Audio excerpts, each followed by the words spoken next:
فقد قال الله تعالى في كلامه القديم: أعوذ بالله من الشيطان الرجيم. بسم الله الرحمن الرحيم.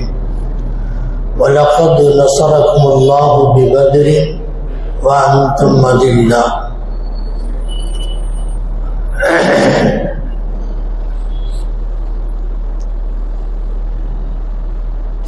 கண்ணியம் நிறைந்த பெரியோர்களே, அன்பு நிறைந்த சகோதரர்களே,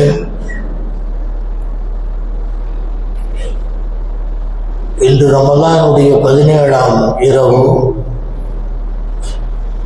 பத்ர் யுத்தம் நடந்த நாள். இஸ்லாமிய வரலாற்றின் நெற்றித்தடத்திலே பதிக்கப்பட வேண்டிய வெற்றி கொடி நாட்டப்பட்ட ஒரு புனித போர், இஸ்லாமிய சமுதாயத்தை உலக அரங்கில் தலை நிமரச் செய்த ஒரு போர், ஈமானுடைய பலத்தை மட்டும் ஒட்டுமொத்த பலமாக கொண்டு போர் செய்து ஆயுத பலங்களையும் ஆள் பலங்களை எல்லாம் மிகைத்து இந்த உலகத்தில் வெற்றி கொடி நாட்டிய ஒரு நாள் இந்த பத்ருடைய நாள்.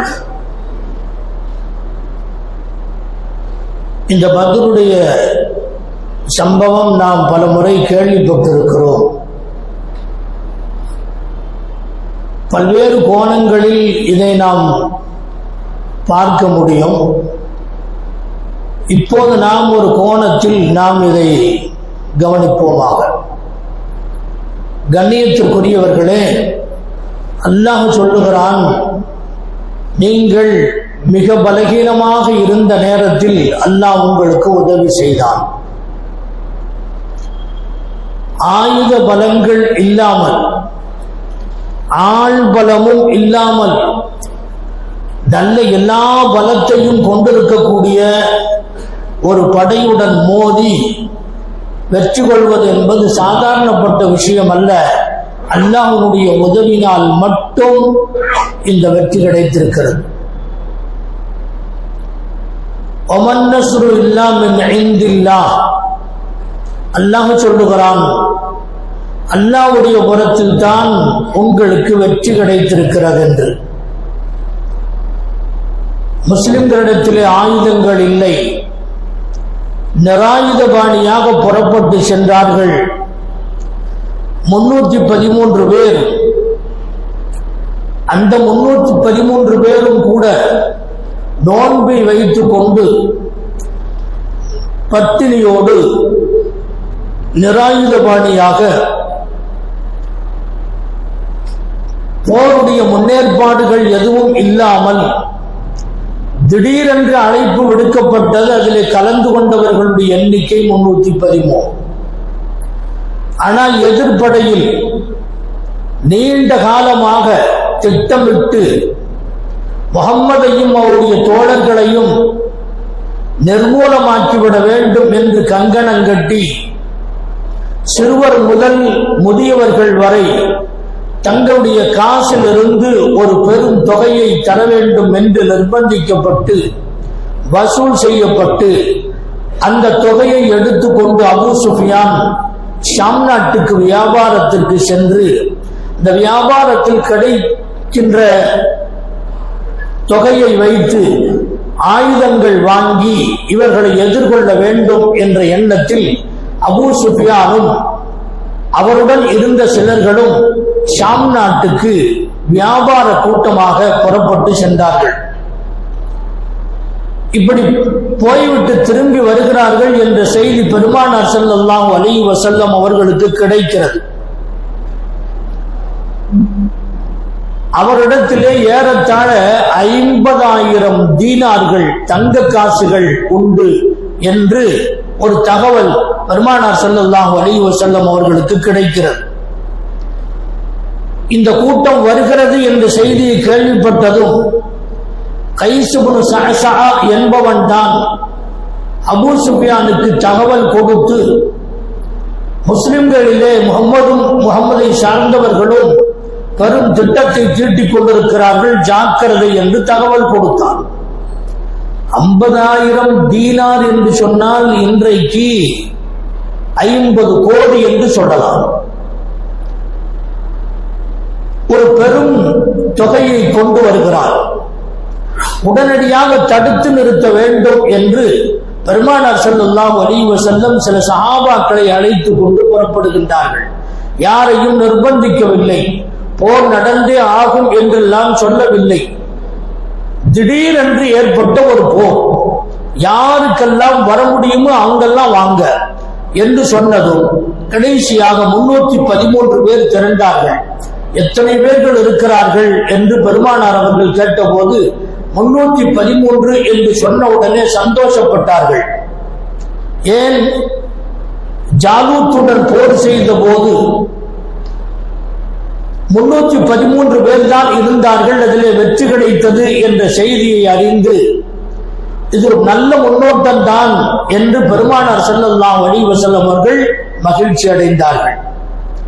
அல்லாஹ்வும் அறிவித்தான், யஹத தாயிஃபத்தைனி وَإِذْ يَعِدُكُمُ اللَّهُ إِحْدَى الطَّائِفَتَيْنِ أَنَّ غَيْرَ ذَاتِ الشَّوْكَةِ تَكُونُ لَكُمْ وَيُرِيدُ اللَّهُ أَنْ يُحِقَّ الْحَقَّ بِكَلِمَاتِهِ وَيَقْطَعَ دَابِرَ الْكَافِرِينَ.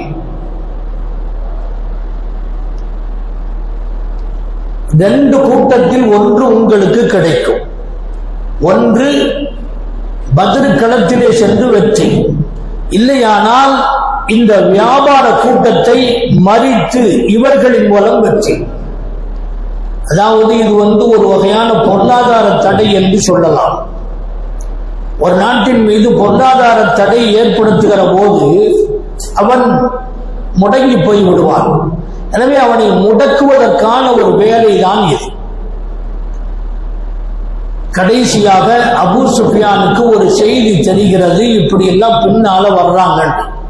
வீர சுக்ரியா என்று சொல்லப்படுகிற ஒரு இடம், அந்த இடத்துல அந்த கைசுபுனு சஅசா என்று சொல்லப்படுகிற ஒரு ஆள் அபூ சுஃபியானுக்கு தகவல் கொடுத்து விட்டார்.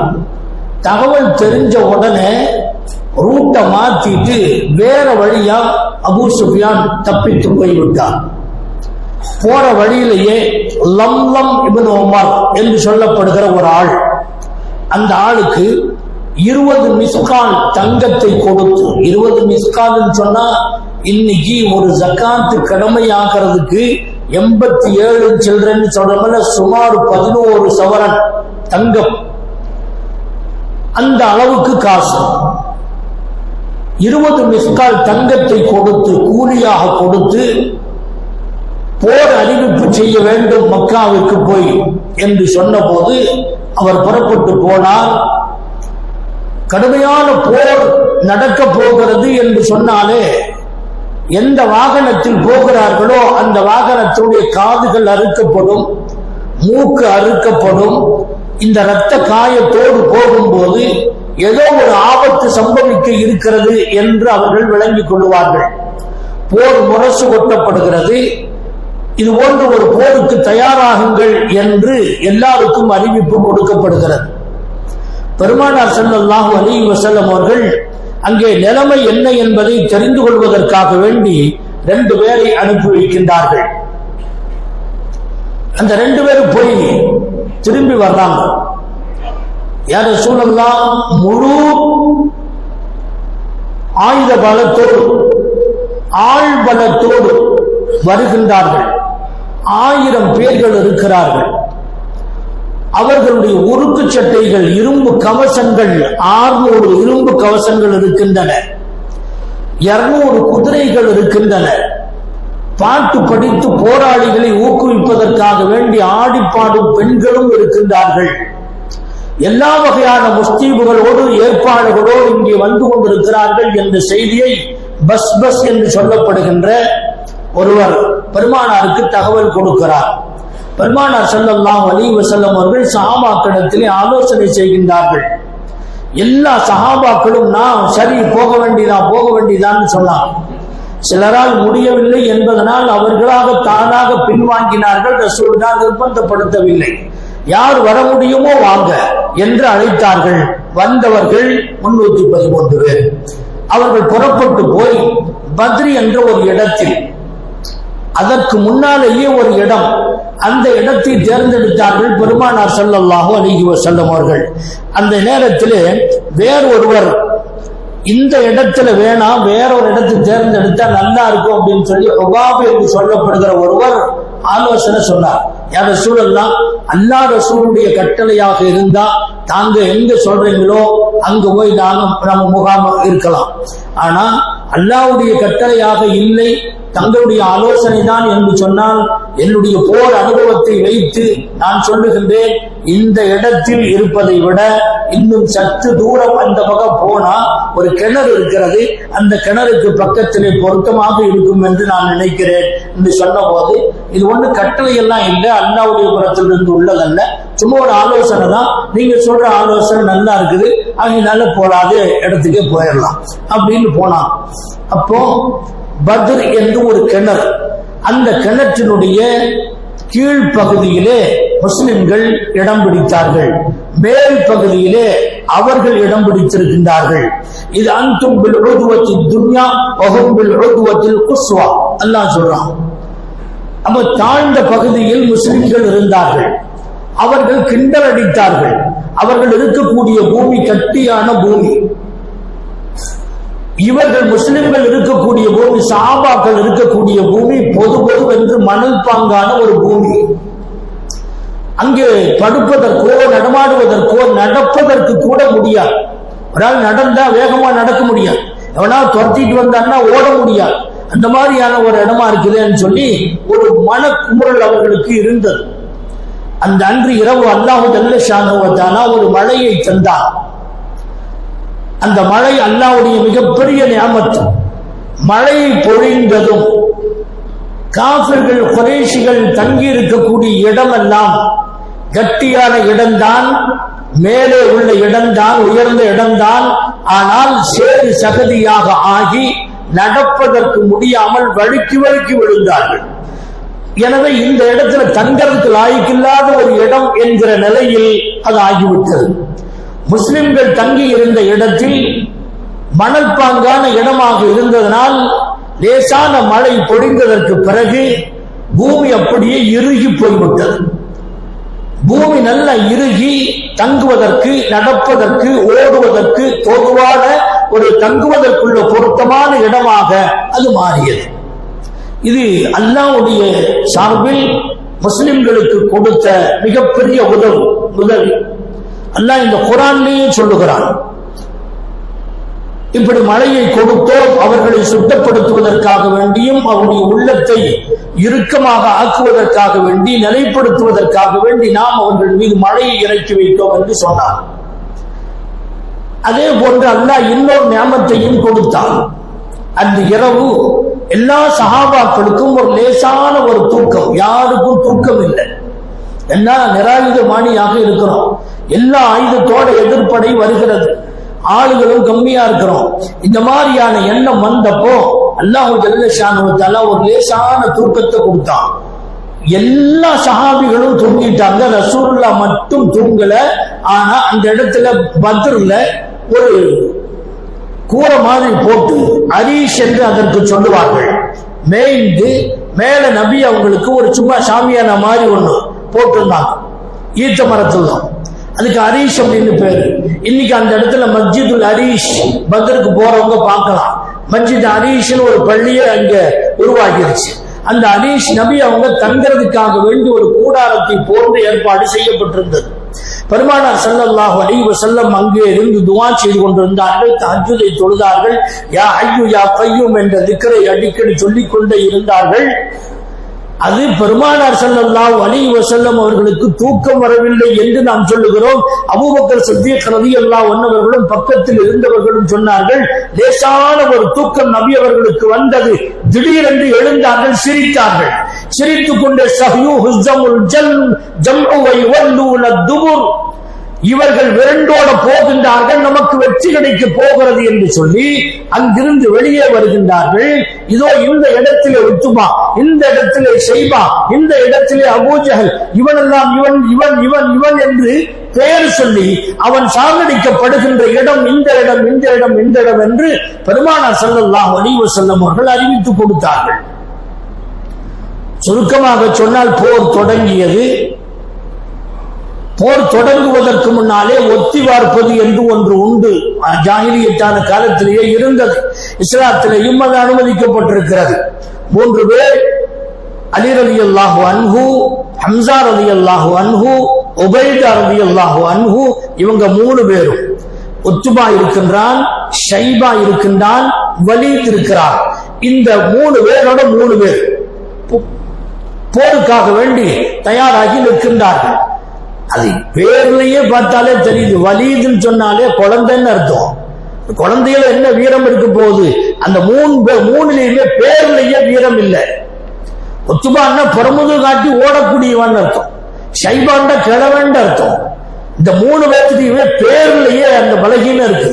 ஆனா அலி, ஹம்ஸா, உபைதா இவங்களுடைய இந்த பேரை பார்க்கும்போது பேருக்குள்ளேயே வீரம் செறிந்திருக்கிறது. அப்போ ஒரு போர் ஒத்தி நடந்தது.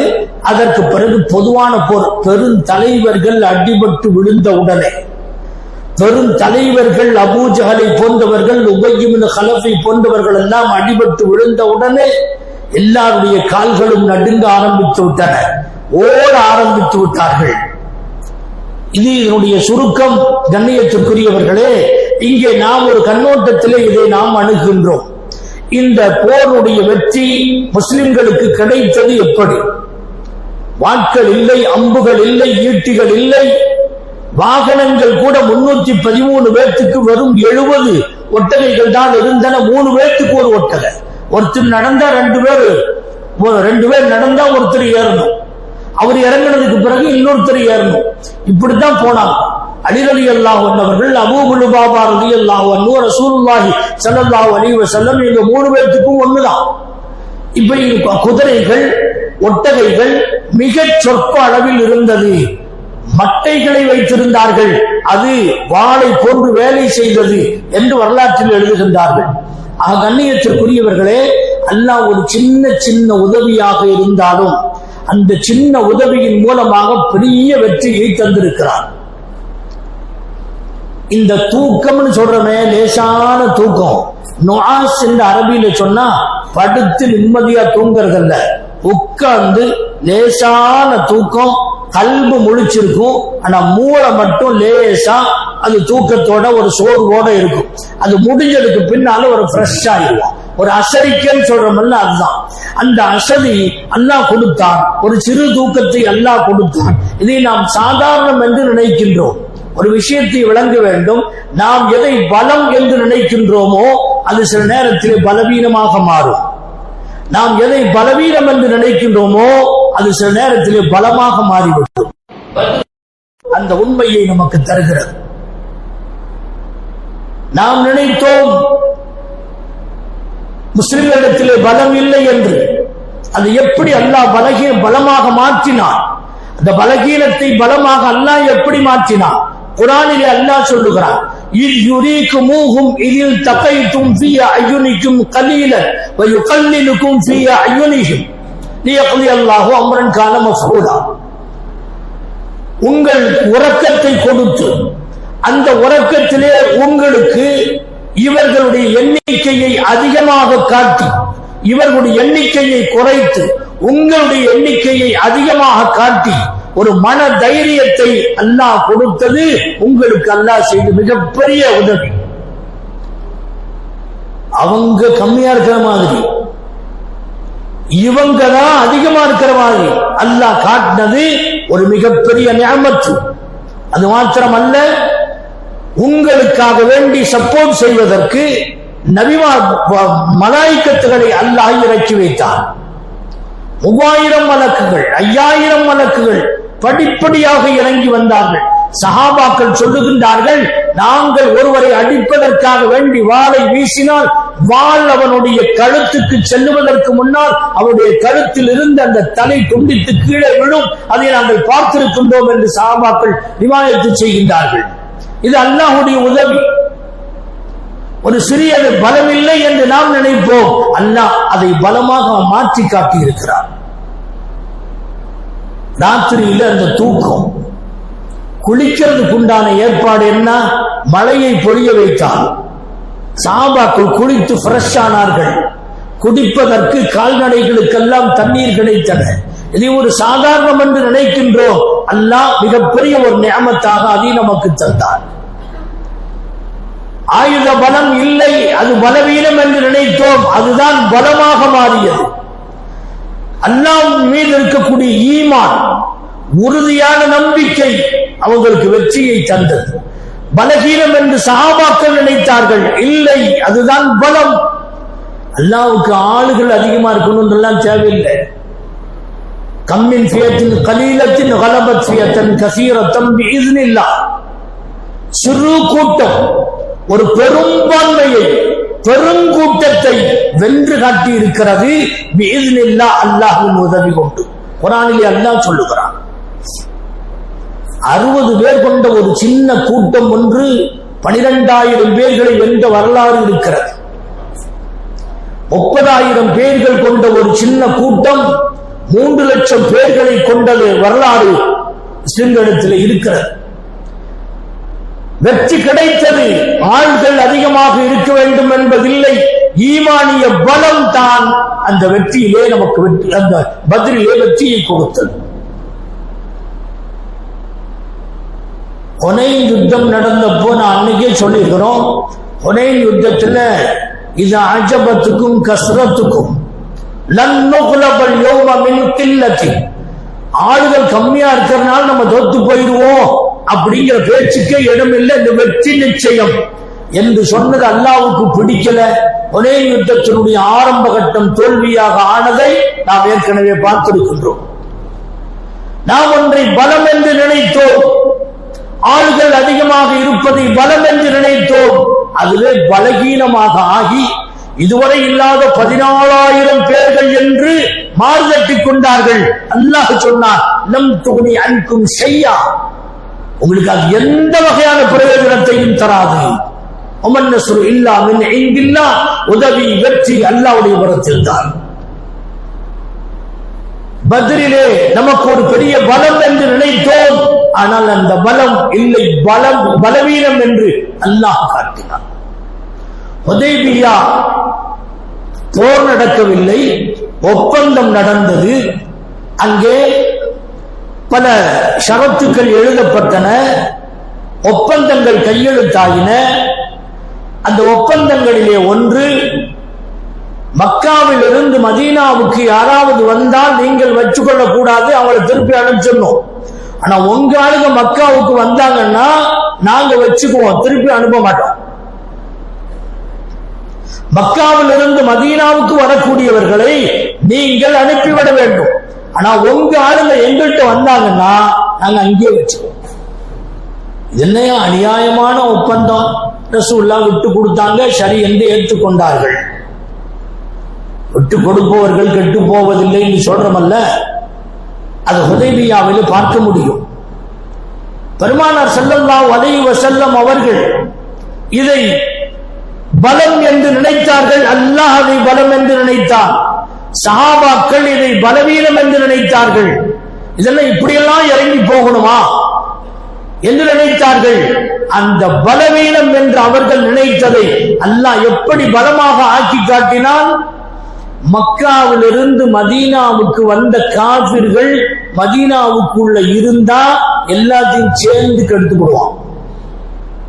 அவன் ஒரு நச்சு கிருமி மாதிரி, அவன் ஒரு கேன்சர் மாதிரி. உடனடியாக அவனை வெட்டி எறிய வேண்டும், வெளியேற்ற வேண்டும், மதீனாவுக்குள்ள வைக்க கூடாது. இதுதான் புத்திசாலித்தனம். பெருமானார் ஸல்லல்லாஹு அலைஹி வஸல்லம் அவர்கள் விளங்கியது அதுதான். மதீனாவிலிருந்து மக்காவுக்கு போனா மக்காவுக்குள்ள இருந்து தீனுடைய எல்லா வேலைகளையும் செய்து அந்த மக்களிலே மாற்றத்தை ஏற்படுத்துகின்ற ஒரு மகத்தான பணி அங்கே நடப்பதற்கு இது வாய்ப்பு. அவர்களை உள்ளே வைத்துக் கொள்ள வேண்டும். மக்காவுக்கு அப்படி போன சஹாபிகள் தங்கினார்கள், அதனால் பல பலன்கள் கிடைத்தன. நாம் ஒன்றை பலகீனம் என்று நினைத்தோம், ரசூலுல்லாஹ்ட்ட உமர் இப்னு கத்தாப் ரலியல்லாஹு அன்ஹு கடுமையா வேகமா பேசிட்டாங்க. அப்படி பேசினதை வாழ்நாள் பூரா வருத்தப்பட்டாங்க. ரசூலுல்லாஹ்ட்ட இப்படி பேசி போட்டோமே என்று புரியவில்லை. அந்த நேரத்தில் ஒரு வேகம், ஒரு ஷார்ட் டெம்பர் மாதிரி வந்துருச்சாங்க. அப்புறம் தான் புரிஞ்சாங்க ரசூலுல்லாஹ்வுடைய புத்திசாலித்தனம், அவர்களுடைய யுக்தி தந்திரம், இவைகளெல்லாம் அதற்கு பிறகுதான் புரிந்தது. ராஜ தந்திரி பெருமானார் ஸல்லல்லாஹு அலைஹி வஸல்லம்.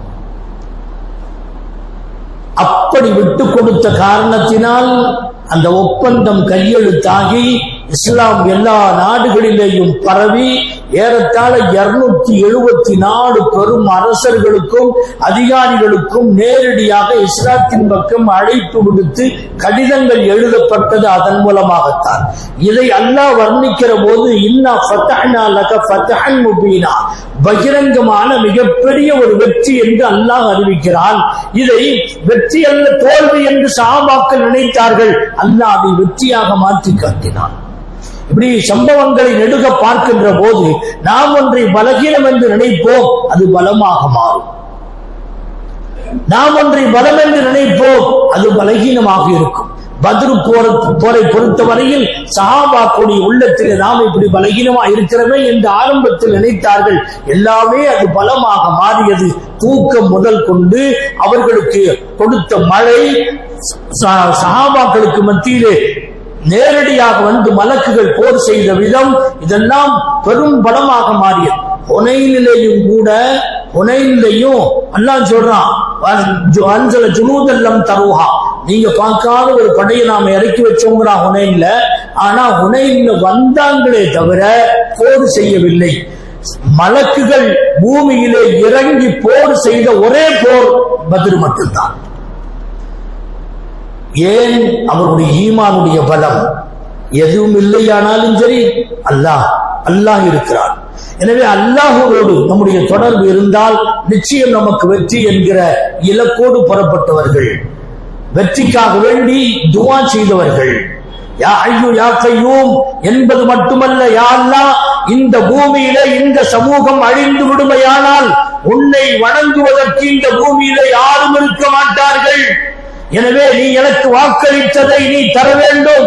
எனக்கு நீ வெற்றியை வாக்களித்திருக்கிறாய், எனக்கு இந்த வெற்றியை தா என்று அல்லாஹ்விடத்திலே மன்றாடி அழுது அழுது அழுது தாடி நனைந்து அவர்களுடைய அங்கிகள் எல்லாம் நனையும் போது அபூபக்கர் சித்தீக் ரலியல்லாஹு அன்ஹு அவர்கள், யா ரசூலல்லாஹ், போதும், மன்றாடினது போதும், அழுதது போதும், ஹஸ்புக யா ரசூலல்லாஹ், போதும் என்று சொன்னார்கள்.